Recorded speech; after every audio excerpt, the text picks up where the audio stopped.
You know what? I blame Russia winning on you, dude. What? How is that my fault? Because your lack of mustache brought them bad luck. Your mo looks the exact same. Mine's a little better. Come on, man.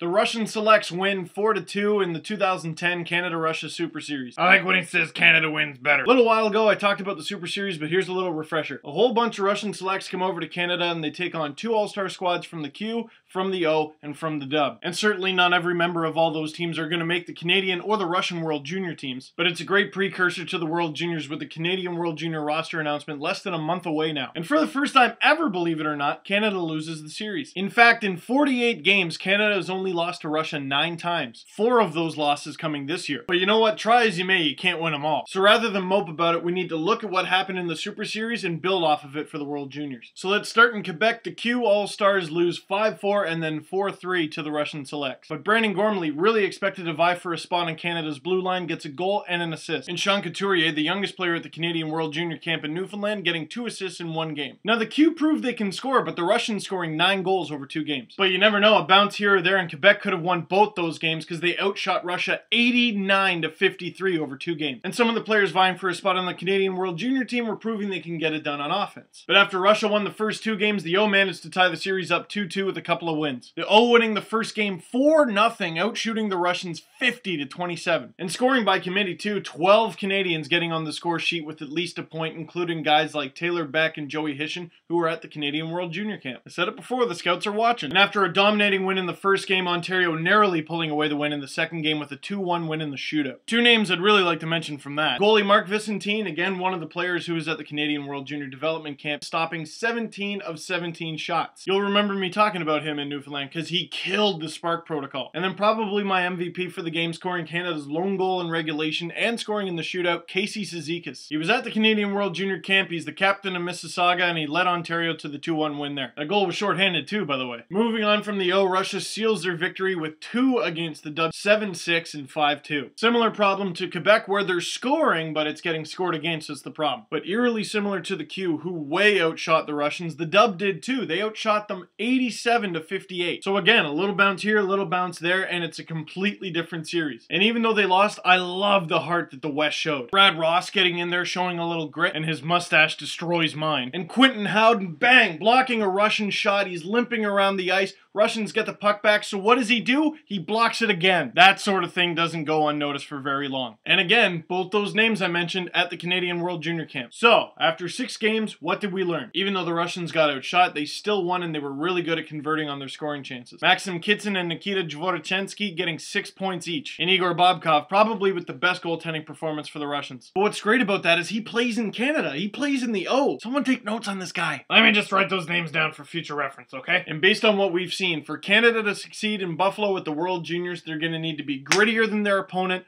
more physical, and work harder. So right now, Canada needs to regroup and turn these negatives into a positive. Which reminds me, actually, I accidentally just broke your favorite mug. But I mean, turn it into a positive, right?